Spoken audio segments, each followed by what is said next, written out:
बिस्मिल्लाहिर्रहमानिर्रहीम। नाज़रीन अस्सलाम वालेकुम। मैं हूँ आपका मेज़बान साबिर शाकिर, वफाकी दारुल हुकूमत इस्लामाबाद से नहीं बल्कि आज मैं बोल रहा हूँ गवादर से। ये गवादर और पीछे आप समंदर देख रहे हैं। गवादर पोर्ट में मैं मौजूद हूँ।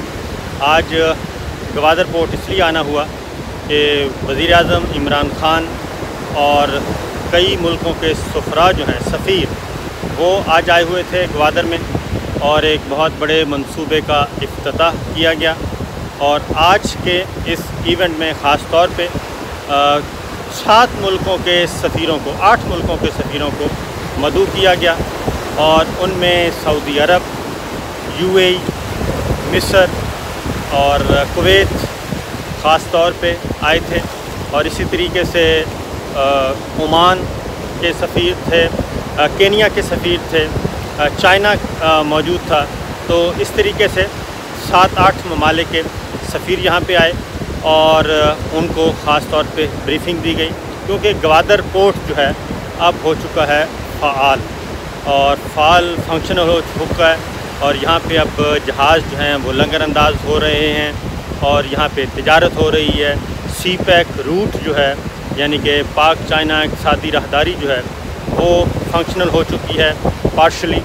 और उसमें आज इन ममालिक के सफ़ीरों को ख़ास तौर पे बुलाया गया था कि वो भी आके देखें कि किस तरीके से गवादर पोर्ट जो है वो फंक्शनल हो चुका है। और ये आप देख रहे हैं कि बहुत तेज़ लहरें जो हैं वो पानी की आ रही हैं और जब आती हैं तेज़ पानी आता है तो नीचे से ज़मीन भी खिसक जाती है पाँव के नीचे से और गिरने की पोजीशन पे आदमी चला जाता है। ये सिचुएशन है इस वक्त। तो मैं आपको बता रहा था कि 7 मुल्कों के सफ़ीर ये इस्लामाबाद से जी इनको लाया गया C-130 में। ख़ास तौर पे यहाँ पे मेज़बानी के फ़राइज़ सरअंजाम दिए सी पैक अथॉरिटी ने। तो वज़ीर आज़म इमरान ख़ान ने एक तो तकरीर की यहाँ पे और उनके साथ इंटरेक्शन किया चाइना के 10 बड़ी कंपनियों के ओनर्स ने, CEOs ने, और वो वर्चुअली शरीक हुए और 10 के 10 बड़ी कंपनियों के CEOs ने ख़ास तौर पे वज़ीर आज़म इमरान ख़ान को ये यकीन दहानी करवाई कि वो पाकिस्तान में सरमायाकारी करना चाहते हैं और ऐसी सरमायाकारी करना चाहते हैं, ऐसी फैक्ट्रियाँ लगाना चाहते हैं कि मसनूआत पाकिस्तान में तैयार हों और पाकिस्तान फिर उन मसनूआत को आगे एक्सपोर्ट करे और उससे ज़र मुबादला पाकिस्तान को हासिल हो। तो ये एक तजवीज़ थी चाइना की। 10 बड़ी कंपनियों के इन्वेस्टर्स जो हैं वो बराह रास्त मुखातिब थे वज़ीर आज़म इमरान ख़ान से। वज़ीर आज़म इमरान ख़ान ने उनका इस्तकबाल किया, उनको वेलकम किया। और इसी तरीके से जो सफ़ीर थे सऊदी अरब, यूएई, मिस्र, कुवैत और केनिया, इन ममालिक के सफ़ीरों ने ख़ास तौर पे दिलचस्पी ज़ाहिर की और उन्होंने ब्रीफिंग जो उनको दी गई थी उस पर उन्होंने सवालात उठाए और ख़ास तौर पे ये कहा कि अगर वो गवादर पोर्ट वाले रूट को इस्तेमाल करेंगे तो उनको क्या इंसेंटिव दिए जाएंगे, यानी वो ये रूट इस्तेमाल करने के लिए तैयार हैं।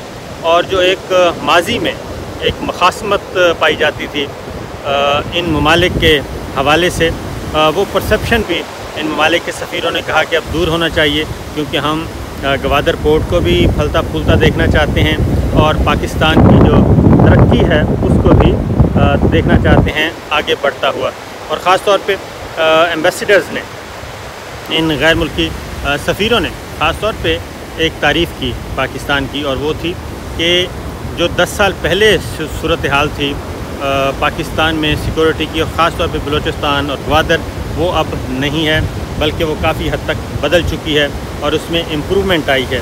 और उन्होंने एक और बात भी की, उन्होंने मुतालबा भी किया कि एक तो सिक्योरिटी की सूरत हाल को मज़ीद इम्प्रूव किया जाए, दूसरा ये कि क्या यहाँ पे सिर्फ़ चाइना को ही इंसेंटिव दिए जाएंगे या फिर बाकी जो ममालिक हैं अगर वो आते हैं ख़ास तौर पे इन्वेस्ट करते हैं तो उनके लिए भी ये विंडो जो है अपॉर्चुनिटी खुली है।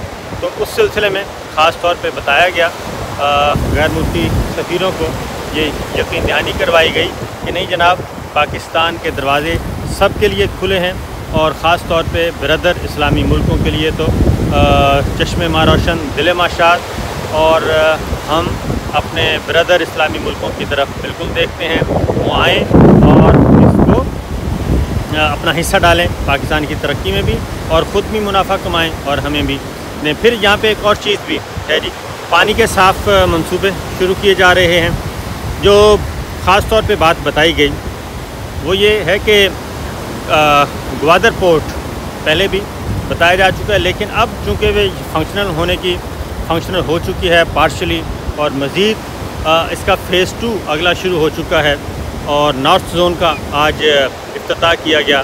तो उसमें ख़ास तौर पे ये बताया गया कि जनाब पाकिस्तान इस मामले में अगले मरहले में जो 10 साल का प्लान है वो लेके आ रहा है। और ये सिर्फ़ पाकिस्तान जो है, एक तो शॉर्ट टर्म प्रोग्राम है, दूसरा उसका शॉर्ट टर्म के साथ साथ प्रोग्राम उसका है जनाब 2050 तक, यानी कि 2050 तक।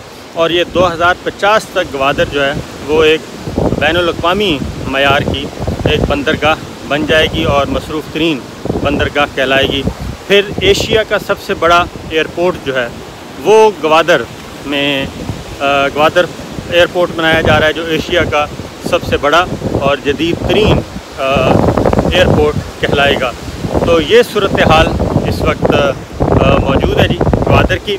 और इसमें ख़ास तौर पे फिर वज़ीर-ए-आज़म इमरान खान से ने एक और बात भी की सिक्योरिटी के हवाले से। उन्होंने कहा कि ख़ास तौर पे जो पसमानदा तबका है या जो गैर मुल्की आलाकार बना हुआ है गैर मुल्की एजेंसियों का, उनको भी मेन स्ट्रीम में लाया जाएगा और उनके साथ भी हमारी कोशिश है कि वो वापस आएँ और पाकिस्तान की तामीर और तरक्की में किरदार अदा करें।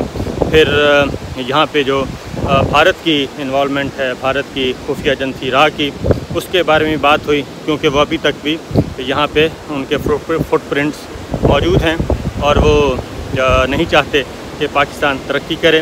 वज़ीर-ए-आज़म इमरान खान ने इसके बारे में खुलकर बात की और उन्होंने कहा कि पाकिस्तान को बहुत सारी कामयाबियाँ भी मिली हैं और मुझे इसमें कोई शक नहीं कि पाकिस्तान में दहशतगर्दी की जितनी भी कोशिशें हो रही हैं, साजिशें हो रही हैं, उससे पाकिस्तान मुकम्मल तौर पर आगाह है। ग्वादर बंदरगाह से बराह रास्त आपने एक रिपोर्ट तो देख ली। अब ज़रा कुछ और चीज़ें मैं आपको बताता हूँ। सूरत हाल ये है कि वहाँ पे ग्वादर की सूरत हाल इस वक्त काफ़ी बेहतर है और बेहतर इस एतबार से कि सिक्योरिटी की सूरत हाल, क्योंकि हम फिरते रहे बाहर भी और मुख्तलिफ़ गाड़ियों के साथ सफ़र किया और ड्राइवर्स से भी हमने पूछा जो कि मुकामी भी थे और एक ड्राइवर उनमें से तुर्बत का था, उससे ज़रा सिचुएशन जानने की कोशिश की तो उन्होंने कहा जी पहले से बहुत बेहतर है और सिक्योरिटी की सूरत हाल, और ख़ास तौर पे ग्वादर सिटी जो है अब उसमें तकरीबन 1 साल से कोई ऐसा क्या कहना चाहिए दहशतगर्दी का वाक़या नहीं हुआ, कोई शरारत नहीं हुई और पुरअमन तौर पे ये सारी चीज़ें चल रही हैं। अलबत्ता बलूचिस्तान के दीगर इलाकों में और ख़ास तौर पर तुर्बत का उन्होंने ज़िक्र किया, एक नौजवान तुर्बत का था, उसने कहा वहाँ पे ये मामला गड़बड़ चल रहे हैं।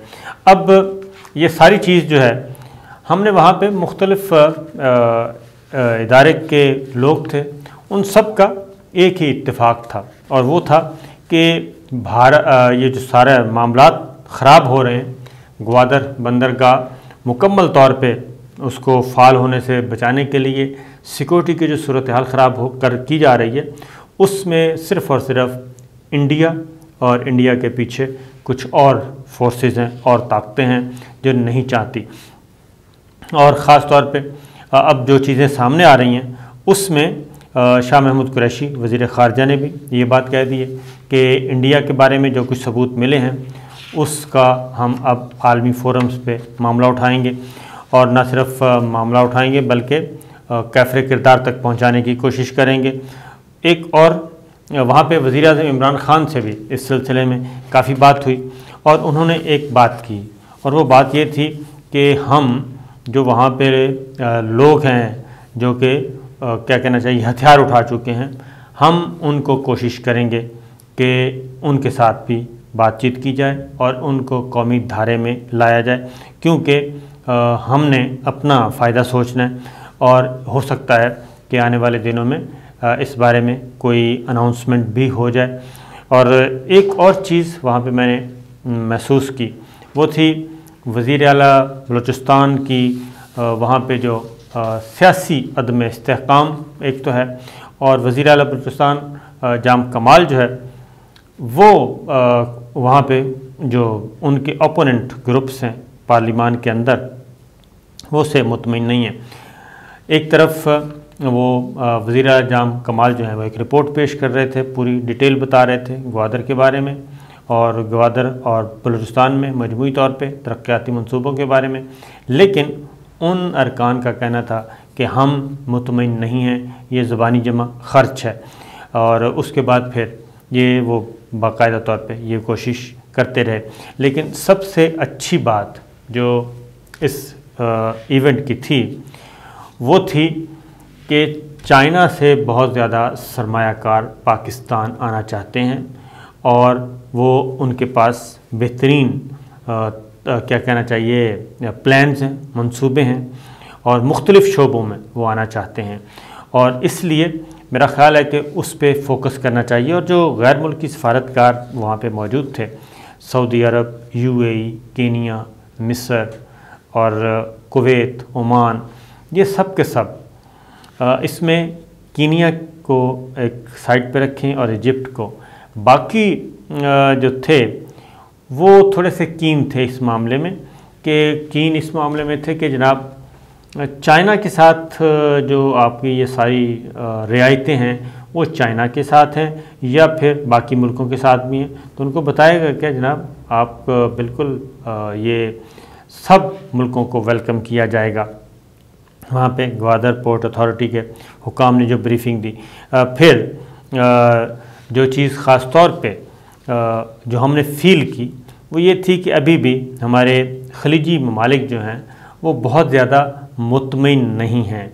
और वो एक हो सकता है कि एक मामला हो कि जनाब ज़ाहिर है वो एक पेशा वराना और मफादात, माली मफादात का मामला तो है ही है, लेकिन वो चाइना को बहुत ज़्यादा जो वहाँ पे उसके बारे में वो कोई मुतमईन खुश नज़र नहीं आ रहे थे। प्लेयर जिसे कहना चाहिए प्लेयर फीलिंग होती हैं वो नहीं थी।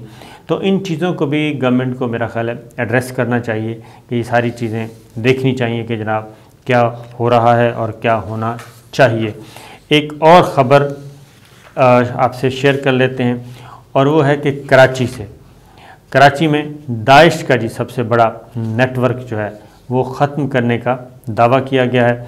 और इसमें जो कार्रवाइयाँ की गई वो मरकज़ मंगोपीर और कराची के ज़िला मलीर के गिरदोनवा का इलाका था, वहाँ पे की गई। और सिंध पुलिस ने ये कहा है, दावा किया है कि कलदम तंजीमों के कमांडर और मुख्तलिफ़ जो मिलिटेंट्स थे उनको पकड़ा गया है। और न सिर्फ पकड़ा गया है बल्कि उनके ताल्लुकात अलकायदा से थे, TLP से थे, TTPC थे और दीगर कलदम तंजीमों के लोग थे। और 53 ऑपरेटर्स गिरफ़्तार किए गए हैं जबकि 65 को हलाक कर दिया गया है। और ये 193 मुकदमात दर्ज किए गए हैं।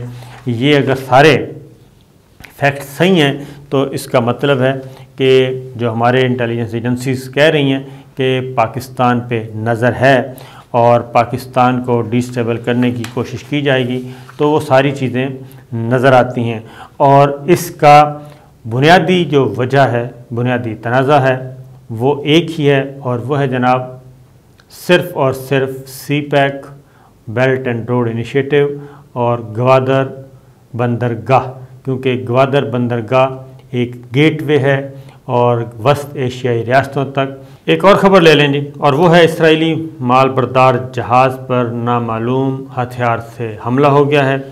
और ये इसराइल का जहाज़ था। पहले तो कहा गया कि ऐसा कुछ नहीं हुआ, लेकिन बाद में इसराइल के जो मीडिया है उसकी तरफ से भी यरूशलेम पोस्ट के मुताबिक भी ये सारी चीज़ों की तस्दीक हुई कि ये जहाज़ जो है वो मुत्तहिदा अरब अमारात की जानिब बढ़ने से पहले इसराइली जहाज़ जो है वो जद्दा की बंदरगाह पर लंगर अंदाज था।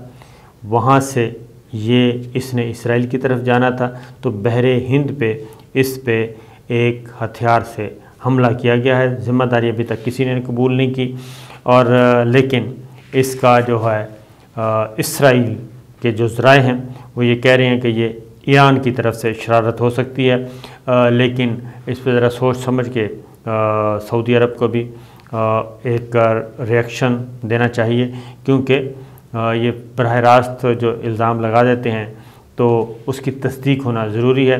और उसकी वजह है कि सऊदी अरब और ईरान के दरमियान जो बातचीत पस पर्दा चल रही है, उस बातचीत को भी तो सबोटाश करना हो सकता है। तो यरूशलेम पोस्ट के मुताबिक जहाज़ जो है वो इसराइल की मलकियत था, लेकिन इसका जो अमला है वो इसराइली नहीं था। लेकिन बहरहाल इस बात की तस्दीक हो गई कि इसराइल के माल बरदार जहाज़ को निशाना बनाया गया। इजाज़त दीजिए, अल्लाह हाफ़िज़।